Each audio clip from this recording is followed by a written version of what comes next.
And I, Recovery doesn't start tomorrow. calling all angels. Recovery starts right now. And here to help is Rated R for Recovery. Calling all you angels.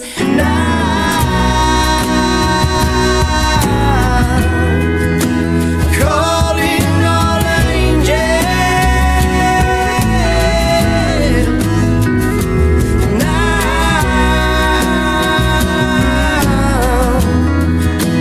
Calling all you angels.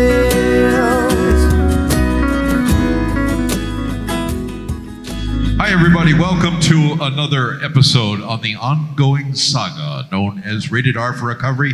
That's Rated R, the number 4, recovery.com on the web. Like us on the Facebook, pass us around. I am an addict and an alcoholic. My name's John. Hey, John. And I'm an alcoholic. My name's Joy. Welcome to the show. Joy, Yeah. what is this all about? Well, let me tell you. Rated R for Recovery is a recovery-based, faith-driven program bringing hope, healing, and restoration to individuals and families impacted by addiction. Through interviews, sharing information, and entertainment, we strive to be a catalyst for change for all who wish to recover. That's it. That's Yeah, it. okay.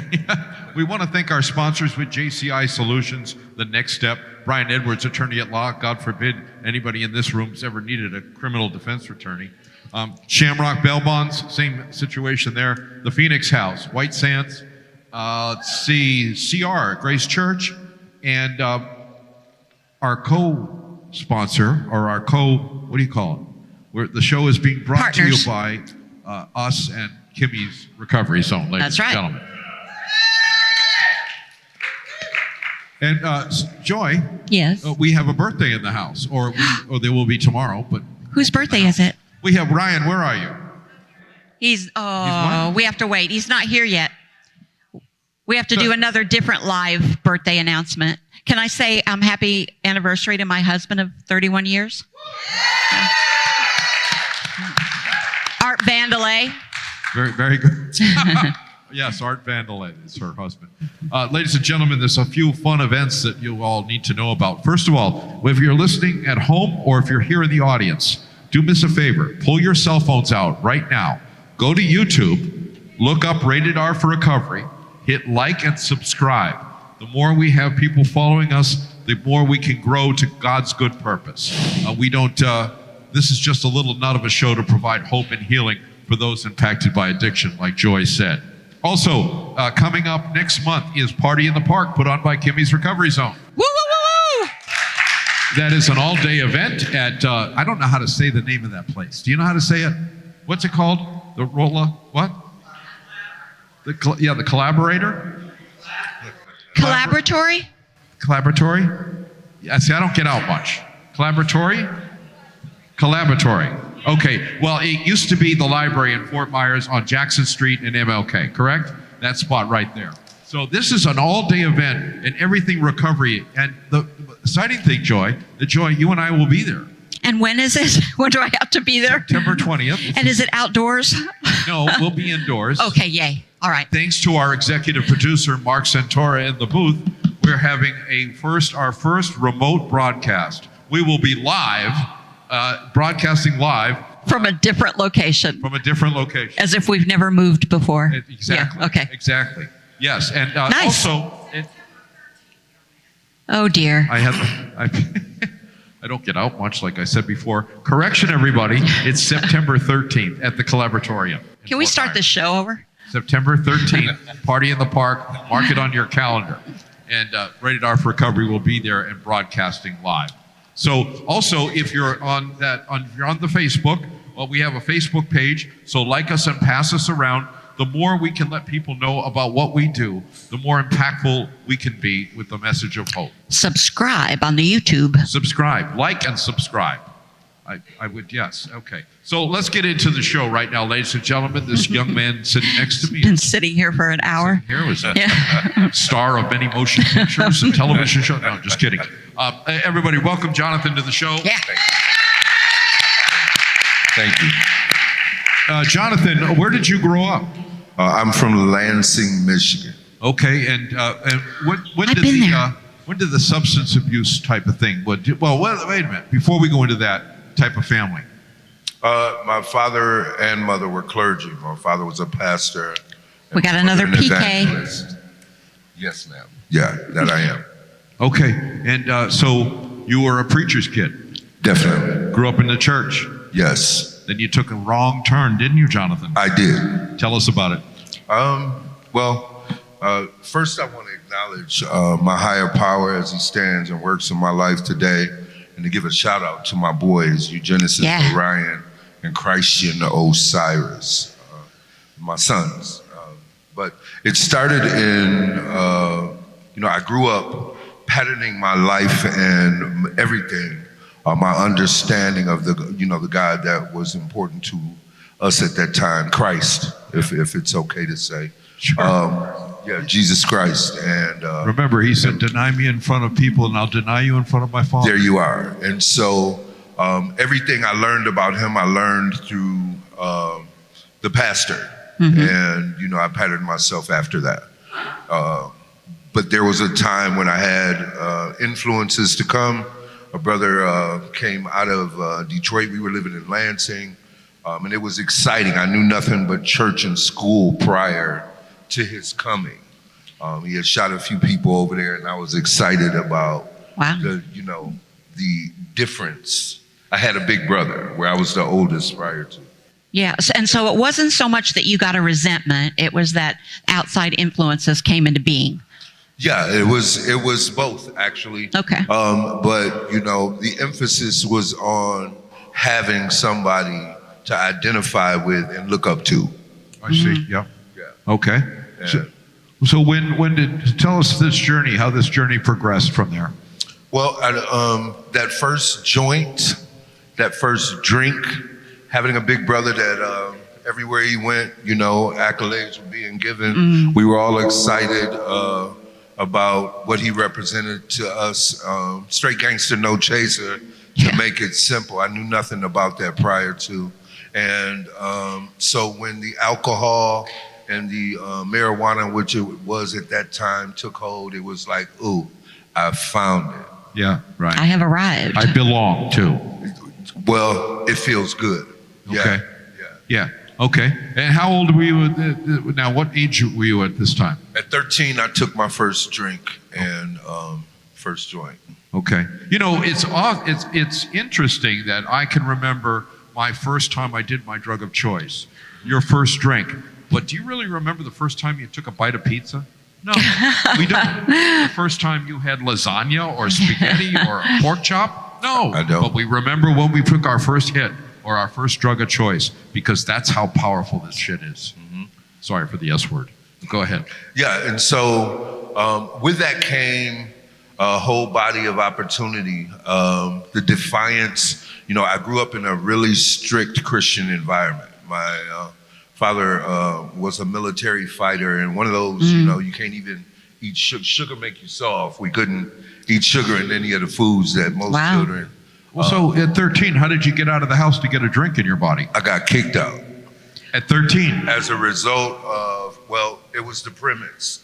Defiance led me to do things that were against the principles of the household, and that defiance being that my father dealt. Okay, be more specific. You say defiance. Were you lying, cheating, stealing? Were you disrespecting your dad, not following his rules? What do you Using, it was I was on the podiums at 7 myself. So when I started drinking and using in a variety of ways, it took away from that. And my pursuit ended up being what my older brother was doing. Okay. And so did they put you on the street or did they send you to your brother? I mean, you said you were kicked out at 13. We were all living in the same house until things started falling apart. And that defiance led me to not care much. Yeah. I was making money in the way that I was committing crimes. What type of crime? Wait a minute. What type of crimes were you doing? B&Es, Okay. selling drugs really early. Not my getting home- caught right now, right? Not Just yet. Not outright, no. Okay. And so that just led to, my father taking a stance for what he believed in. And it took me maybe 42 years to realize that the resentment that I held for that was earned. Wow. Yeah, so that's interesting because how was your mother through all this? My mother was put in the middle of it. Yeah. She loves her son, but she too had, an established relationship where I gave her an ultimatum. At 13? Pretty much, you know what I mean? Without sitting down and doing it like that. Either she embraces me or loses her husband. Yeah. Or yeah. Yeah. Right. So, and the biggest devastation of drug and alcohol use is that I hurt the people I love and that love me. Absolutely. And that is all right. So carry on from there. Where to go? Yeah. So I leave home, and it's all open. It was boy and girl selling drugs early to maintain, my way of living, which was alcohol and this and that and the other at that time. Which led to crimes, criminal activity, friends, so-called friends that really were never friends, opening doors to opportunities to experience incarceration. 15, I was in training school. I come out, you know what I mean, and I'm more advanced at from what I learned in the training school. Yeah. In the street. And so you used a street charm when you said I was doing boy and girl. For the listeners at home that might not know what that means, what does that mean? Okay, I was selling heroin and cocaine. Yeah. So I wasn't using it. Boy is heroin, Yeah. Girl is cocaine, for those of you that don't know. Yes, sir. Now she's a lady. Yes. Yeah, absolutely. Yeah. All right, so you keep going. You're suffering consequences? Yeah, to make a long story short, in selling the drugs, you end up encountering people. Found somebody I liked, and your crack hadn't been introduced to my city. My brother ended up bringing it out of an era, the YBI, if anybody knows what that is. And what year was that? When was that? We're looking at 86. Oh, that's 86. Things started, getting a little bigger. And I ended up selling crack on the city streets of Lansing, Michigan at that early age to supplement my ability to live and be who it was that I was with the money that I was making. And that led me to a girlfriend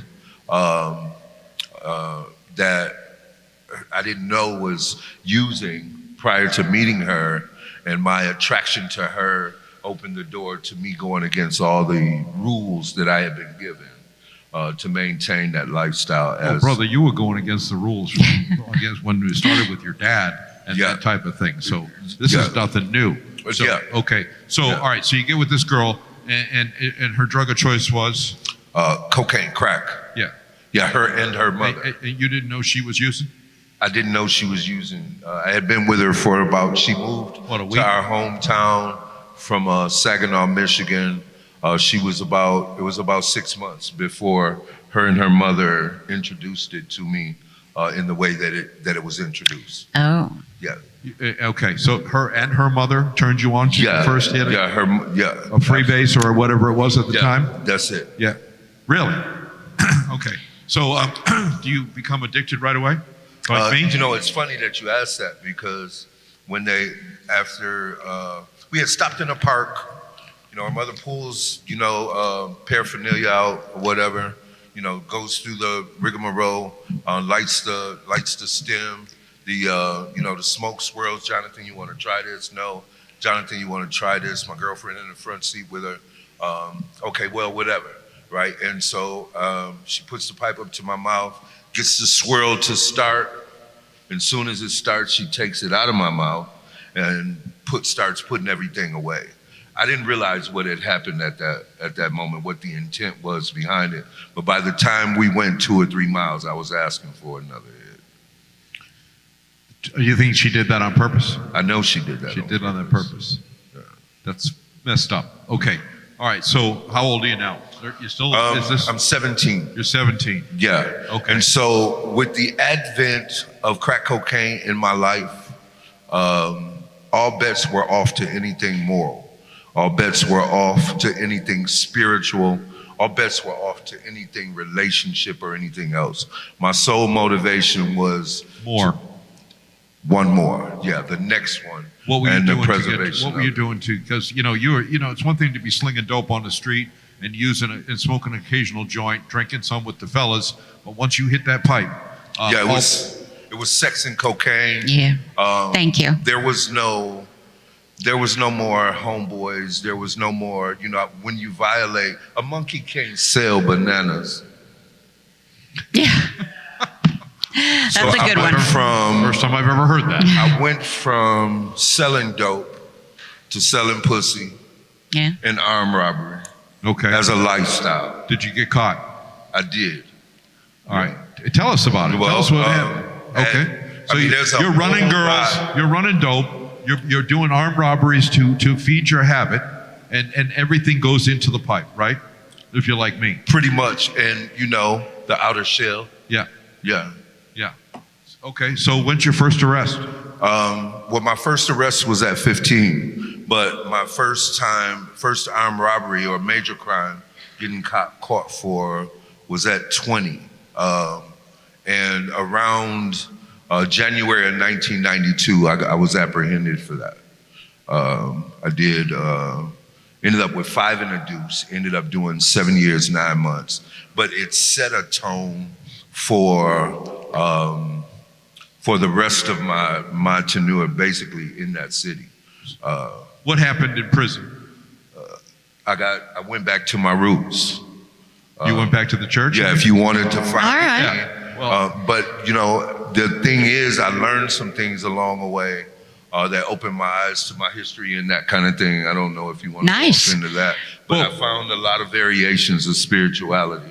Well- If you wanted to find me, I was in the Wade Pit, the law library, Okay. or in somebody's study group. Okay, all right. And that's very common when I won't say we, because when I get locked up, there's not much to do. So either I go one way with a certain group of people, or I go the other way Exactly. with another group of people. There's really no in between.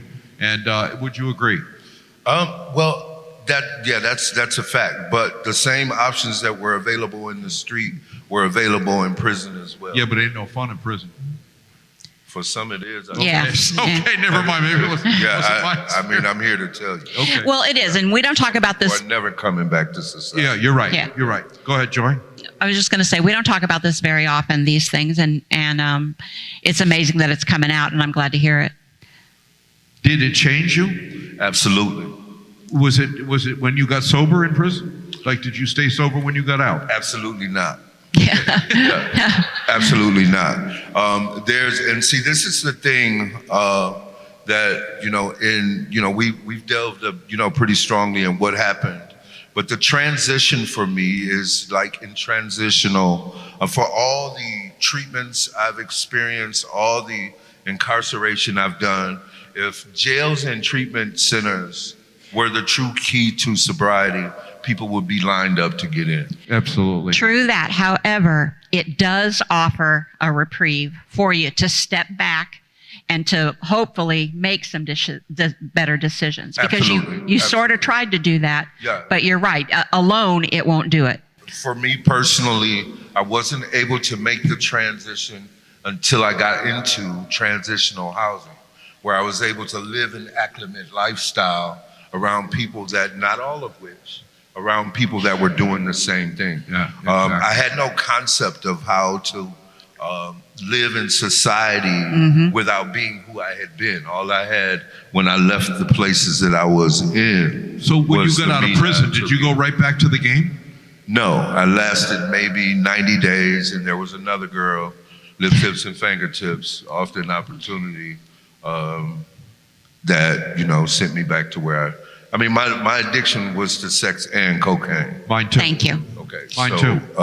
I don't have one enemy to fight. It's multi-dimensional. Yeah. Yes. So, which the best thing for me is just abstain from both. So, so that's how anyway. So, at what point? When did you say enough is enough? When did you get sober? What's your sobriety date? Well, July 30th of 2024. Okay. Nice. Yes, sir.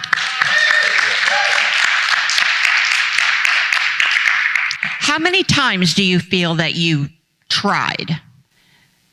I don't think I can count that high. Okay, and I always want to. Carry through. Try to stay sober. Now, let me just, like what you said, Yeah. with the disclaimer of institutionalization. I got my PhD when I'm incarcerated or institutionalized. But I didn't struggle while in. It's when I got out. Yeah. That was the issue. Yeah. And again, I like to make that point because whether you're in treatment, whether you're incarcerated, under certain circumstances, we can do better. It's when we're let free that then, You see, who knows? And you never know how many times it's going to take. People get so disappointed and upset, and I'm through with that, and we can't keep doing this for people again and again and again. However, if you don't die, every day's a day where it can happen for you. and my story is a lot like yours, not the same type of incarceration.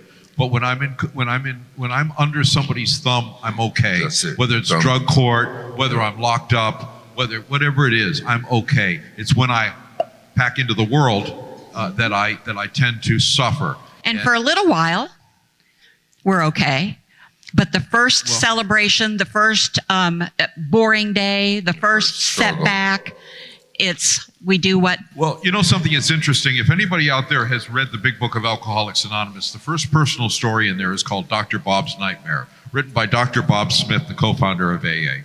In the back of the page, or the back of the end of his story, it says, I never got over my craving for alcohol for the first 2.5 years of abstinence. I just never yielded. And I can identify with that. Can you? I can identify with that. It came to a point that that even if I had the craving or the thought, I was not going to yield out of fear.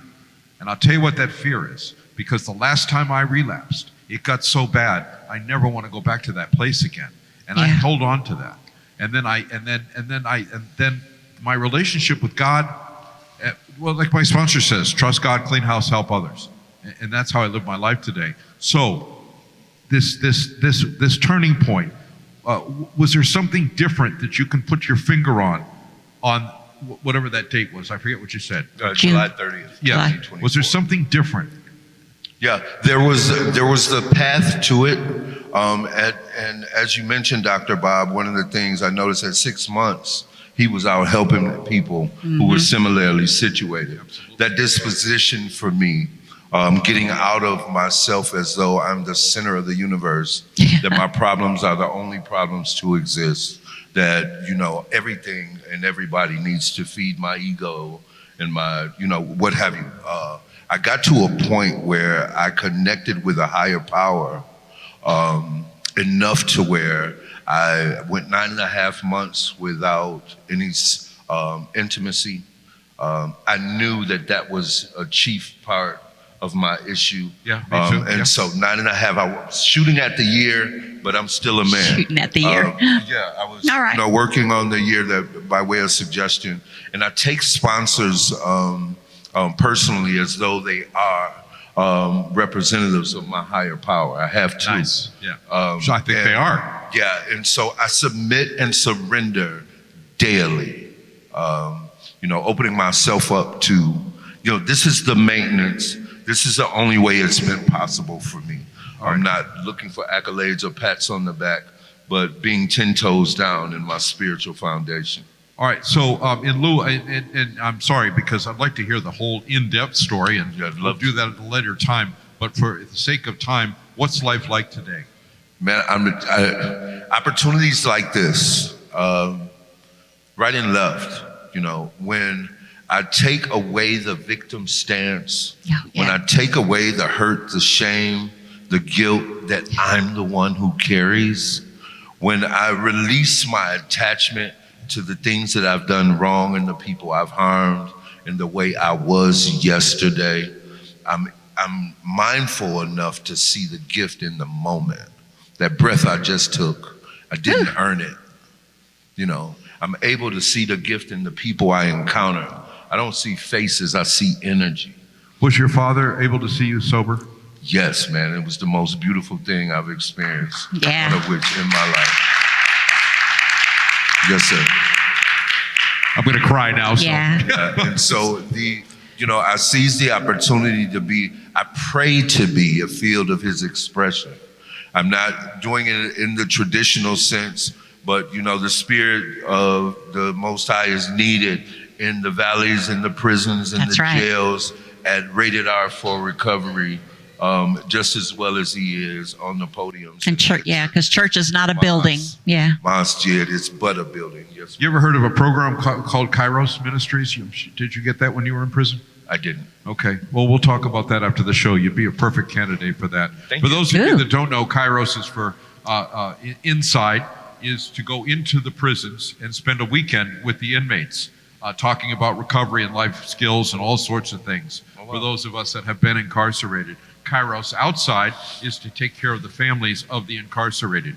And there's a whole bunch that goes along that. And this church, Grace Church, is one of the hubs for Kairos. So you can get more information if you're interested after the show. If you look into the camera, you can't see the camera, but it's out there. And tell another man that might be suffering with the same types of wants and desires, whether it be of the flesh or of the heart, that is going down a wrong path. What would you tell them? Quite simply, that God could and would if he were sought. Amen. Give Jonathan a nice round of applause. I got goosebumps. When we come back, we have a very special guest. Not that Jonathan's not special, everyone's special. But Alton Voss from Banyan is here, and we'll be doing him. Well, we won't be doing him. We'll be having him on the show for Kimmy's Corner right after these messages. Struggling with life's challenges? At The Next Step, we're here to guide you to a brighter tomorrow.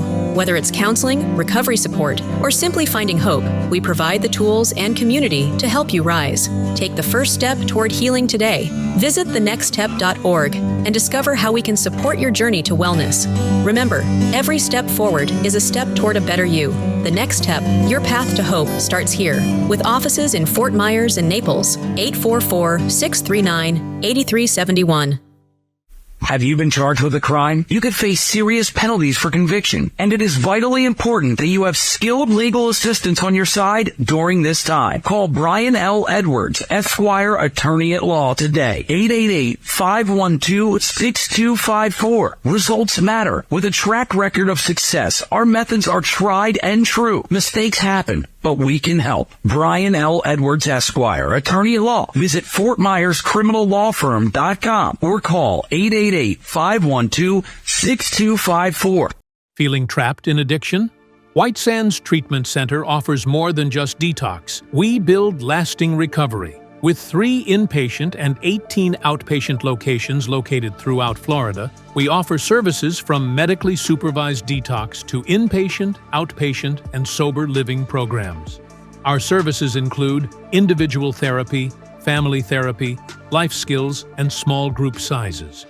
Our amenities include yoga and massage therapy with recreational activities, including gyms, pools, and spa. Newsweek has named White Sands one of America's best addiction treatment centers 5 years in a row. You deserve quality care in a safe, supportive setting.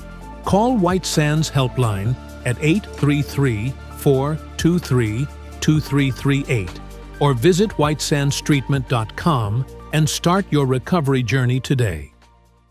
Not everyone has the luck of the Irish. If a friend or family member is in trouble, call Shamrock Bell Bonds. Put our number into your phone, 239-332-2245, 239-332-2245, or go online at gobailmeout.com. Shamrock Bell Bonds provides fast, reliable service. Shamrock Bell Bonds, 1528 Broadway, downtown Fort Myers. Look for the Shamrock, and maybe luck will be on your side. Hello, I'm Michael Manzi, owner of JCI Solutions, 239-672-2673. When starting this company 3 years ago, I had no clue that we would grow to what we have become. There is one thing I can say that we have done from the beginning is take pride in our work, making sure every customer we do work for is satisfied from beginning to end. Offering residential painting all the way to commercial painting with jobs done in a timely manner, with highly skilled professionals giving you top-of-the-line work. To help you create your new look, call JCI Solutions, 239-672-2673. Struggling with addiction? You're not alone. At Phoenix House Project, we believe in second chances and brighter tomorrows. Our proven programs offer support, hope, and tools to rebuild your life. With expert care and a community that understands, transformation starts here. It's time to rise, reclaim your life, and become the best version of yourself. Visit phoenixhouseproject.squarespace.com today or call 239-244-7876. The journey to recovery begins with sober living. Phoenix House Project, where hope takes flight. Kimmy's Recovery Zone, where hope meets action. We're here to guide the journey from treatment to thriving, healthy living. With peer support, public education, and vital resources like housing, employment, and Narcan training, we're building stronger communities. Ready to make an impact? Together, we're creating a network of recovery, resilience, and renewed lives. Kimmy's Recovery Zone, your hub for healing and hope. Visit us online today at kimmysrecoveryzone.org. It's not how we survive, it's how we thrive. When children have to play inside so they don't disappear.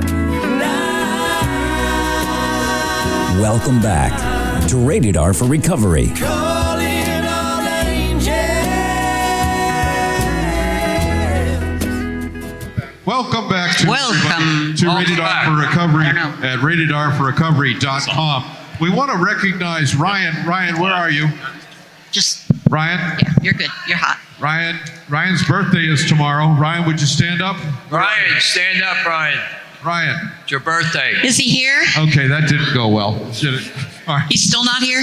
Ryan's not in the thing. All right, want to remind everybody, the listeners at home, that Rated R for Recovery, come on the road with us, Joy. On the road with Rated R for On the Recovery road starts again. September 13th at Party in the Park at what's the name of the place that's being held? Collaboratory. How do you say that? Collaboratory. Collaboratory if you're British. Like laboratory, but collaboratory. All right, so it's the old library, I believe, at the corner of Jackson and MLK in Fort Myers, Florida.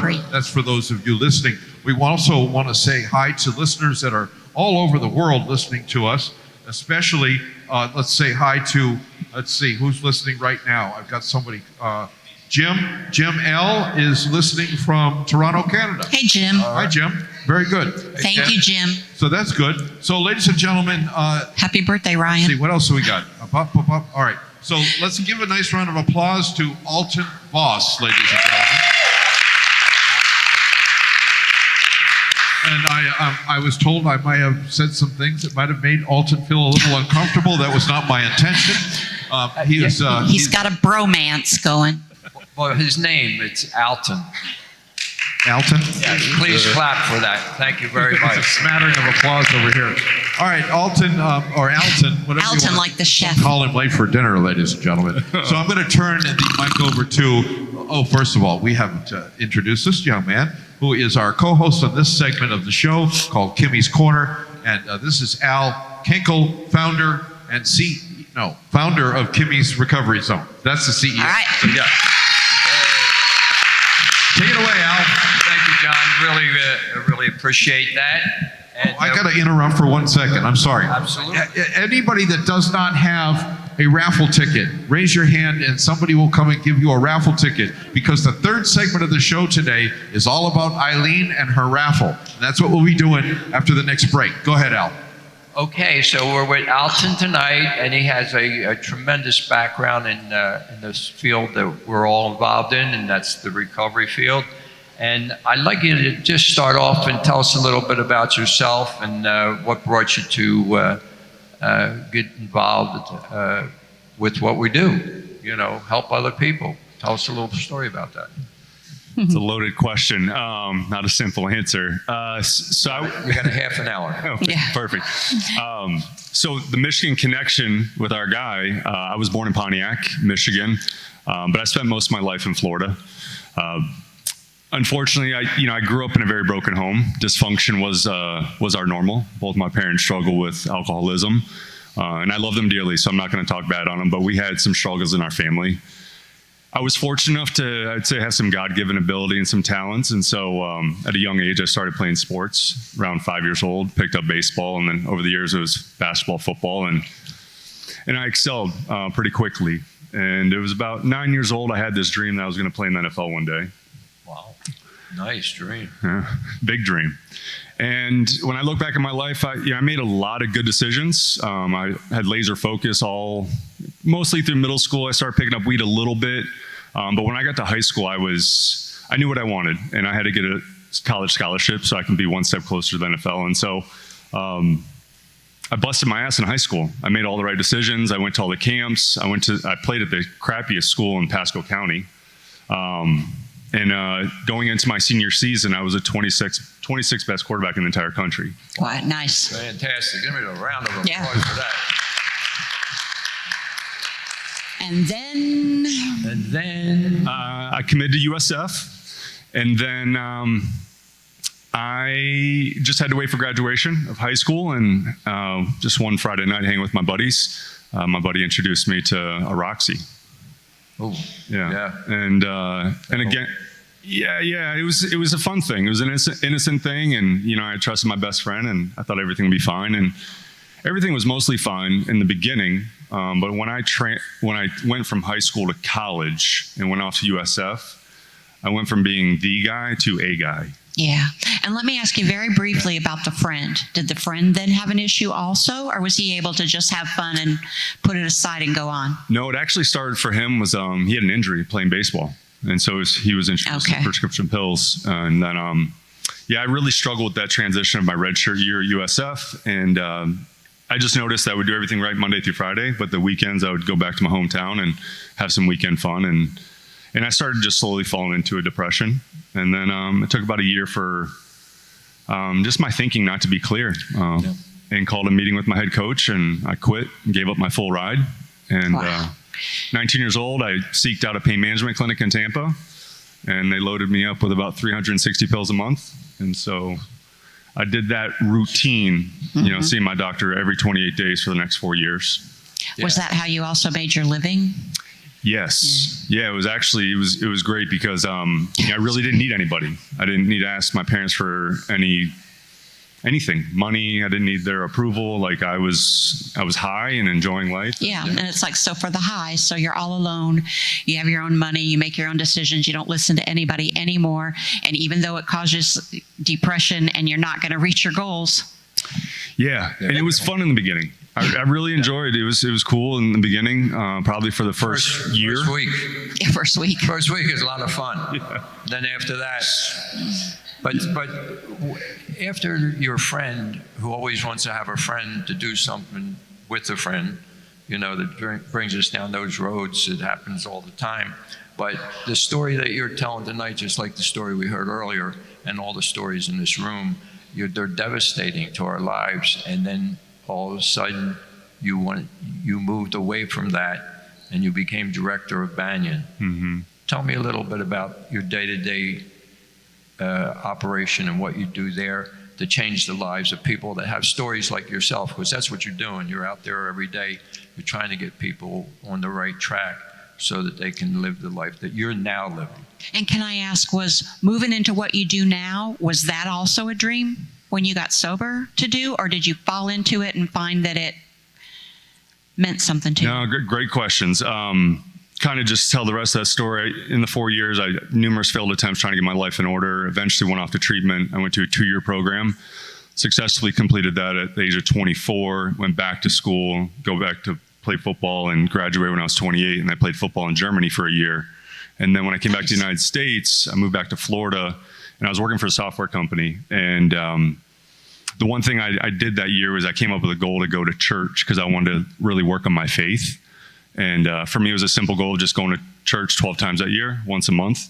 And so I think that year I went to church actually like 34 times. And so as that was happening, I was working for the software company. The new car scent was fading after a few months and was not enjoying my cubicle and banging out 100 calls a day, selling HOA software, real sexy. And I used to do it. Yeah. And so I was struggling with my purpose and my direction and my compass. And so I went to church one Sunday, and the message was talking about we all have our own uniqueness and gifts, but it's our responsibility to figure out what they are. And so it was a really heavy message in my heart. And so I went to bed that night and I prayed to God and just talked to him. And I said, I'm ready for the purpose you have for my life. And so he knew where I was. He knew my unknown. And so the next day, one of my best friends, he told me about this place in Newport Richey, my hometown. It was a little Medicaid treatment center. And so the next time I had to make a follow-up call, it was with the guy that worked at that facility. And for the first time ever, I felt the door of opportunity just swing open. And I could feel the breeze at my back. And it was weird because I'd never felt this before. So I didn't know if I should trust it. Now I'm going to cry. Yeah. But it was effortless. And so that was 6 years ago. I was there for 2 years. And then Banyan had this opportunity for me to join their team. And so I've been with Banyan for 4 years. And for the last 2 years, I've been the state director. And so what's unique about Banyan and my role is we have a hybrid role with our business development team, or our outreach is I'm a state director, but I also have a team for Florida, and my counterpart Lance is here, so he's one of them. And so we immerse ourselves in the community. You know, we are the pulse and the heartbeat. And what do you do specifically? So we educate the community about Banyan services, hospitals, medical hospitals, acute hospitals, behavioral health treatment centers, nonprofit organizations, families, friends, because unfortunately we all know somebody that is affected by this. And so it's our job to educate the community to know if you have someone that's struggling, I'm the person, you know, that can walk with that person. How far is your reach in Florida, and then not only in Florida, across the United States? How big is is the reach that you have, and uniqueness about it is getting people in somewhere and getting them in quick. We had the experience of that the other day, where you drove out and got somebody like immediately. It was the fastest I've ever seen it done, and I think it was because Lance was driving the car.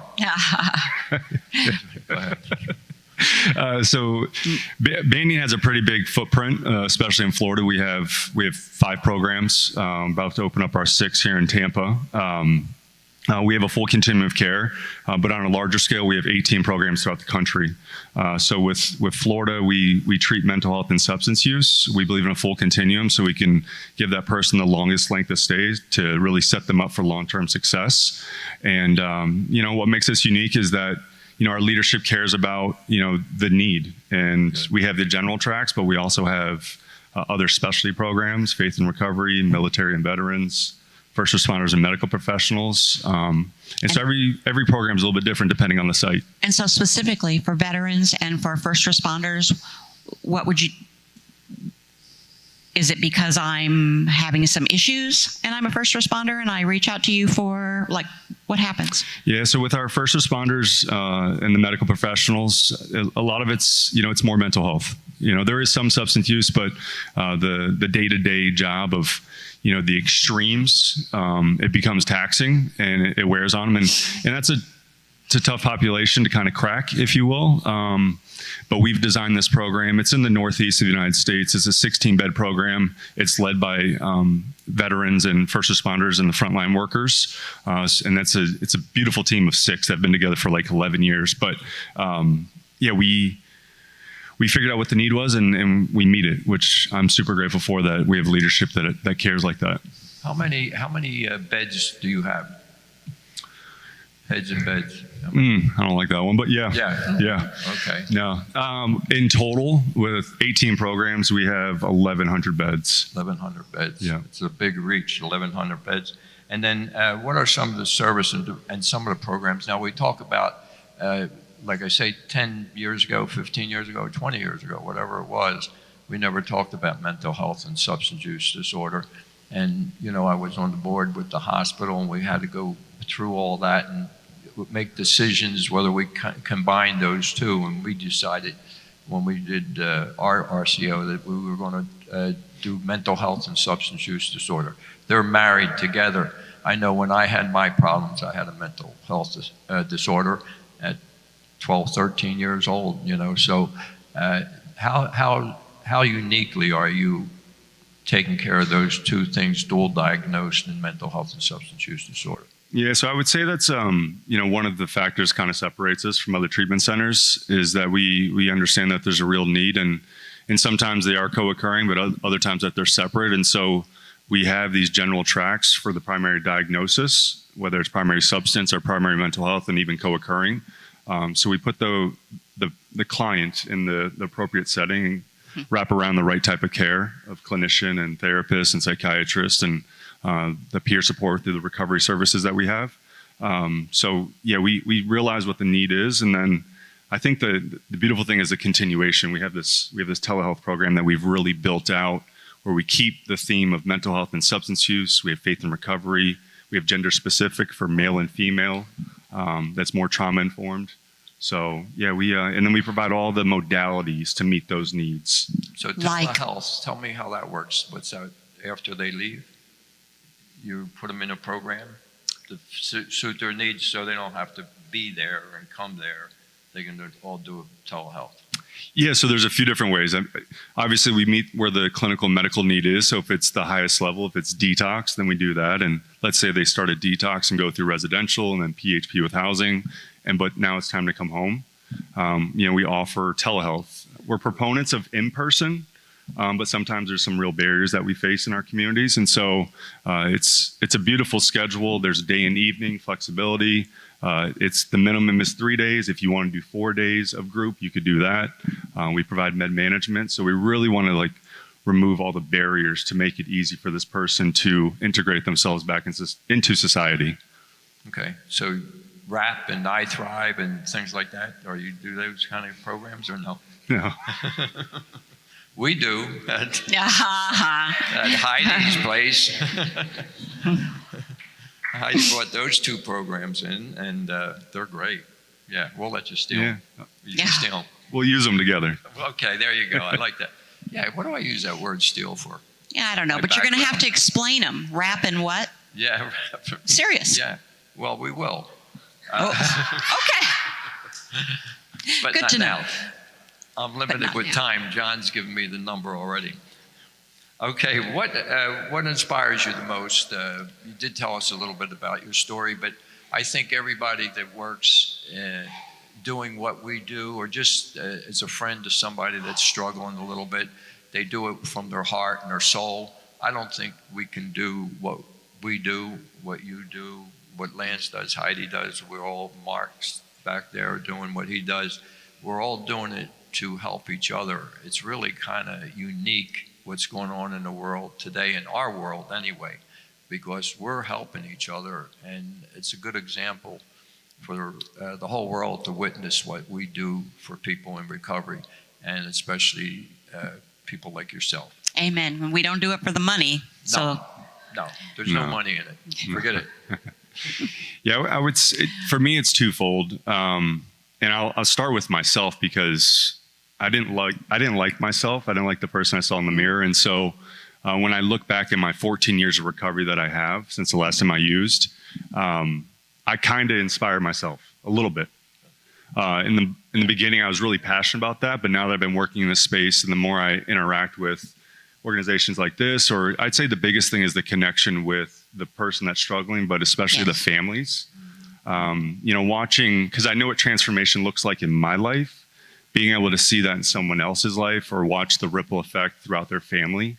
That's what really inspires me, because I want someone to have the experience I did. I went to treatment once, and so I call it one and done.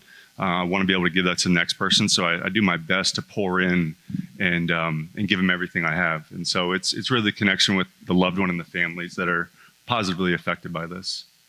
And again, we had a conversation a little bit earlier than this conversation we're having right now, and we just talked about it. And what a privilege and an honor and an opportunity for each one of us sitting in this room, and the people that are listening, to have an opportunity to change somebody's life and see that transition, and the families that it affects and the friends that it affects. I think it's just wonderful. So love one another, and make sure that you're taking care of your person that's sitting next to you, or the person that's in your neighborhood, or somebody that needs you. Don't turn your back on anybody. Amen. And it doesn't take any experience. It doesn't take a big education or a lot of money or anything to start. To just start with the person next to you. Yeah, all the experience I have, I'm still learning about our disease and learning how to handle things differently for myself. But each opportunity I get to help somebody, do you feel that same way? That gives you an opportunity to feel better too about yourself and keeps you strong in recovery. The more you help, the stronger you get. So you're going to, build your own foundation, get stronger the more people that you help. Exactly. Very nice, very nice. Alton, thanks for coming. Alton, right? Alton or Alton? Just don't call you late for dinner. Mr. Voss, ladies and gentlemen, from Banyan, Kimmy's Recovery Zone, Kimmy's Corner. Ladies and gentlemen, when we come right back, we got something very special. You'll get to win a ton of thousands of various prizes when we do our Rated R for Recovery raffle. Right after this, we'll be right back. Struggling with life's challenges? At the Next Step, we're here to guide you to a brighter tomorrow. Whether it's counseling, recovery support, or simply finding hope, we provide the tools and community to help you rise. Take the first step toward healing today. Visit thenextstep.org and discover how we can support your journey to wellness. Remember, every step forward is a step toward a better you. The Next Step, your path to hope, starts here. With offices in Fort Myers and Naples, 844-639-8371. Have you been charged with a crime? You could face serious penalties for conviction, and it is vitally important that you have skilled legal assistance on your side during this time. Call Brian L. Edwards, Esquire, Attorney at Law today. 888-512-6254. Results matter. With a track record of success, our methods are tried and true. Mistakes happen, but we can help. Brian L. Edwards, Esquire, Attorney at Law. Visit FortMyersCriminalLawFirm.com or call 888-512-6254. Feeling trapped in addiction? White Sands Treatment Center offers more than just detox. We build lasting recovery. With 3 inpatient and 18 outpatient locations located throughout Florida, we offer services from medically supervised detox to inpatient, outpatient, and sober living programs. Our services include individual therapy, family therapy, life skills, and small group sizes. Our amenities include yoga and massage therapy with recreational activities, including gyms, pools, and spa. Newsweek has named White Sands one of America's best addiction treatment centers 5 years in a row. You deserve quality care in a safe, supportive setting. Call White Sands Helpline at 833-423-2338 or visit whitesandstreatment.com and start your recovery journey today. Not everyone has the luck of the Irish. If a friend or family member is in trouble, call Shamrock Bell Bonds. Put our number into your phone, 239-332-2245, 239-332-2245, or go online at gobailmeout.com. Shamrock Bell Bonds provides fast, reliable service. Shamrock Bell Bonds, 1528 Broadway, downtown Fort Myers. Look for the Shamrock, and maybe luck will be on your side. Hello, I'm Michael Manzi, owner of JCI Solutions, 239-672-2673. When starting this company 3 years ago, I had no clue that we would grow to what we have become. There is one thing I can say that we have done from the beginning is take pride in our work, making sure every customer we do work for is satisfied from beginning to end. Offering residential painting all the way to commercial painting with jobs done in a timely manner, with highly skilled professionals giving you top-of-the-line work. To help you create your new look, call JCI Solutions, 239-672-2673. Struggling with addiction? You're not alone. At Phoenix House Project, we believe in second chances and brighter tomorrows. Our proven programs offer support, hope, and tools to rebuild your life. With expert care and a community that understands, transformation starts here. It's time to rise, reclaim your life, and become the best version of yourself. Visit phoenixhouseproject.squarespace.com today or call 239-244-7876. The journey to recovery begins with sober living. Phoenix House Project, where hope takes flight. Kimmy's Recovery Zone, where hope meets action. We're here to guide the journey from treatment to thriving, healthy living.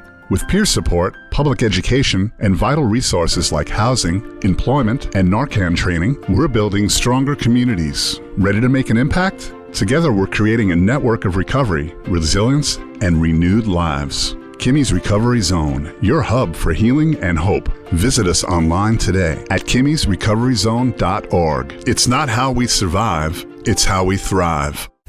When children have to play inside so they don't disappear. Welcome back to Rated R for Recovery. Calling all angels.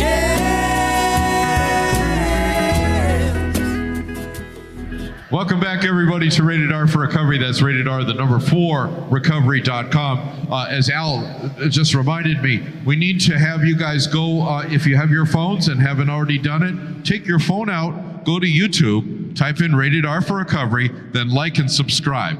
The more we get this message of hope out there, the faster we'll grow to God's good purpose.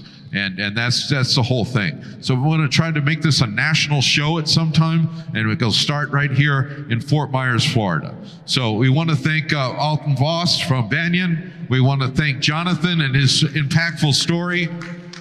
And each week, we hope to bring you a message of hope that we can carry with us on our daily lives. And right now, ladies and gentlemen, it is the moment you've all been waiting for, with my dear friend, my ex-boss, and my counterpart, Eileen. Would you come up here, Eileen, please? This is Eileen from Kimmy's Recovery Zone. And also the CFO of Rated R for Recovery. That's right. So are you patting my ass? I think you are. All right, so, okay. All right, so we're going to turn it over to her. We got a raffle. Here we go. Oh, Ryan. Where's Ryan? Ryan, that's Ryan. That's...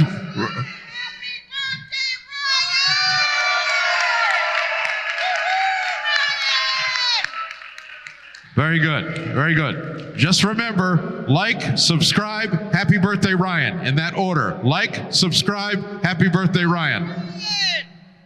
All right, thanks everybody. You guys are awesome. We have the best audience in the world. First of all, we would like to invite everybody to lunch tomorrow at Kimmy's Corner from 11:30 to 1:30 tomorrow. It's right here at Grace Church on the other side. Lots of food, dessert, drinks. No karaoke, John. All right? So we got a lot of good stuff tonight. I don't think these are my glasses. All right. The first thing, I would like to thank Mr. Edwin. Edwin, stop talking and listen to me. Edwin donated 3 shirts for the raffle tonight. So what I'm going to do is I'm going to call a number. Thank you, Edwin. Every shirt you buy, every shirt that is bought helps to support our mission and to help us to grow the podcast. So thank you those who do buy them. It means everything to us. All right, so the first one is 167863.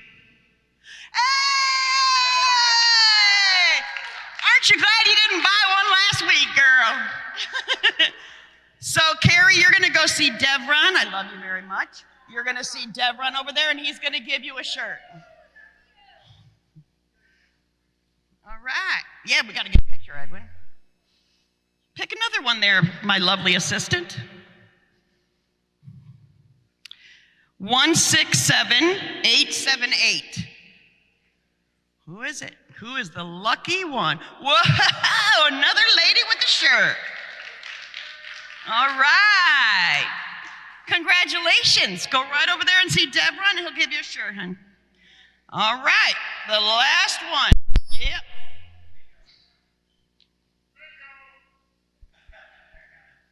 You're going to get a bingo, Larry.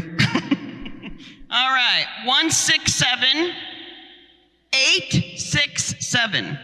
Didn't we say that already? 867. 16. Hey! Robert, you want a shirt or you want coffee? Robert, you need to bring your number up here. Let's follow the rules. Robert, love you, Robert. All right, you want a shirt or would you like to pick something from the mystery basket? Which one? Mystery basket or would you like a shirt? You want a shirt? Go see Devron. Devron, the cotton tees. I don't have, all right? He's got you, babe. Congratulations. You the man, Robert.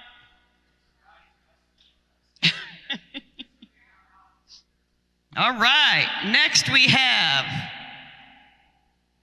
167828. Hey! of Starbucks. Yay, Jonathan, you drink coffee? Then you got Starbucks coffee right there. Enjoy. Woo, woo! All right, that's the last basket we're gonna give away. Boy, we really got a lot of nice gifts tonight, don't we, Stacy? All right, 167881. 881. Is that you? Hey, come on down. You are a winner. We're all winners, but happen to win the prize, babe. You want a coffee? Do you like Starbucks coffee? There you go. Enjoy it. Enjoy it. Thank you so much. All right. Congrats. 167848. Oh, it's the birthday boy. Happy birthday to you. Happy birthday to you. Happy birthday, dear Ryan. Happy birthday to you. Yay, rah-rah. You like coffee? I know you do. Coffee and chocolates for you. Love you, bestie. More. Let's keep going. Let's keep going, Stace. Uh-oh. You guys can't win. 167850. Hey! Julie, do you like chocolates? Does she want a fanny? Oh, or would you? No, she already got one. Yep. Coffee? You want a coffee? You want some chocolates too? Where'd you put that? Woo. All right, this is something brand new to the community tonight. Just so you know. Newly revealed. This is Kimmy's swag. So we got a fanny pack with the Kimmy's Recovery Zone logo. Inside that fanny pack, Vivian, would you please come up here? Inside that fanny pack, we have a cooling towel for the gym or for just when you walk out your front door. Let's be honest. All right? So that's what that is. It's inside there. Thank you, Stacy. Okay. 167877. 87. Hey!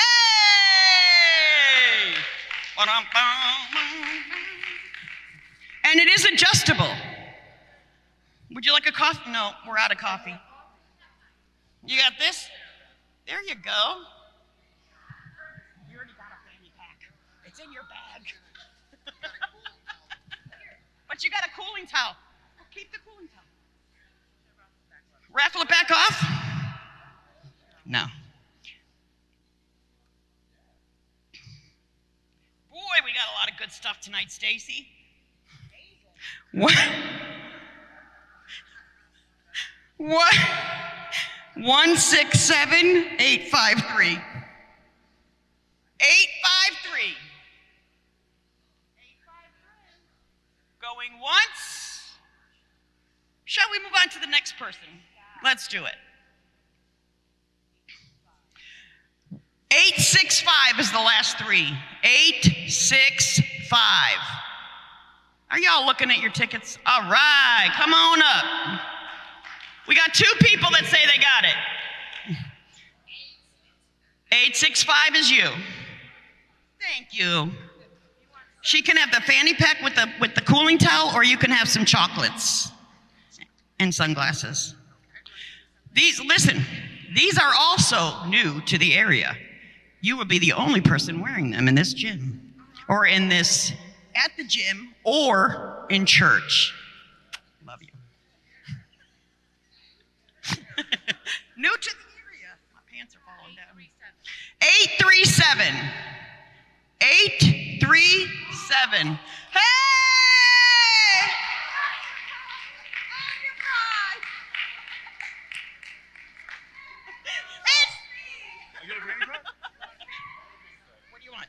battery pack and a cooling towel. There you go, baby, for the gym. Another high.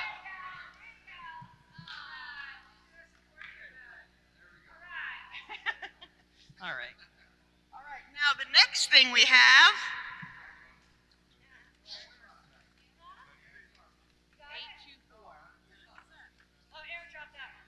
All right. So this is a little. It's kind of like a frisbee basket. 167824. 824. Come on up. 824. Hey! Hey! It's my buddy! Kenneth, come to the front, my darling. You won. Nobody's got one of these yet. This is a yo-yo. You ever walk the dog? You can walk and it lights up. A coaster, some wonderful chocolates, and a frisbee. Outstanding. Thank you, lovey. All right, last but certainly not least, this is a very nice basket. So we got some Starbucks instant coffee, some body scrub, do with it what you will, some chocolates, 52 weeks of esteemable acts. So this is all ways for us to be kind to one another. Okay? Be kind to one another. It's the most important thing. All right. And some Glade, whatever you call them, air fresheners. 167838. 838. Larry, sit down. 838. You got 2 tickets? For who? You can only win once, folks.